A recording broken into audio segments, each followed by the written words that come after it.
वाक़या करबला, जिसे करबला का वाक़या भी कहा जाता है, सना 680 ईस्वी बमुताबिक 61 हिजरी 10 मुहर्रम उल हराम को इराक के एक मैदान करबला में पेश आया।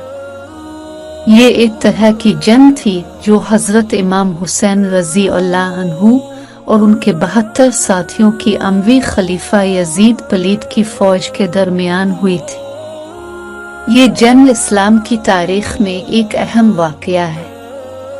इसमें इमाम हुसैन रज़ी अल्लाह अन्हु और उनके 72 साथियों को यजीद पलीद के जुल्म और सितम का शिकार होना पड़ा। इमाम हुसैन रज़ी अल्लाह अन्हु पैगंबर इस्लाम के नवासे और हज़रत अली रज़ी अल्लाह अन्हु के फर्जंद हैं। वो एक आदिल और मेहरबान इंसान थे, जबकि यजीद पलीद एक जालिम और सितमगर हुक्मरान था। यजीद पलीद अम्बी खानदान का एक फर्द था।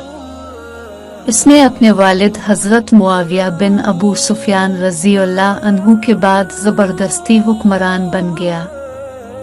इसके जालिम और फासिक होने की वजह से हज़रत इमाम हुसैन रज़ी अल्लाह अन्हु ने इसकी हिमायत का इनकार कर दिया।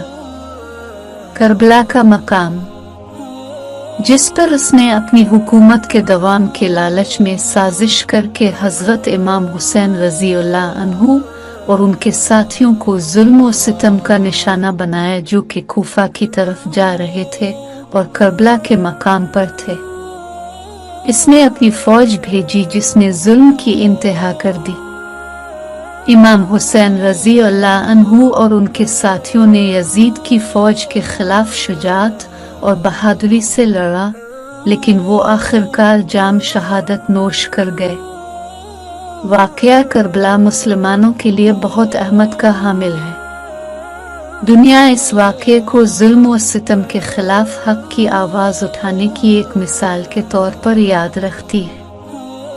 वाक़या करबला एक ऐसा वाक़या है जिसे कभी नहीं भूला जा सकता।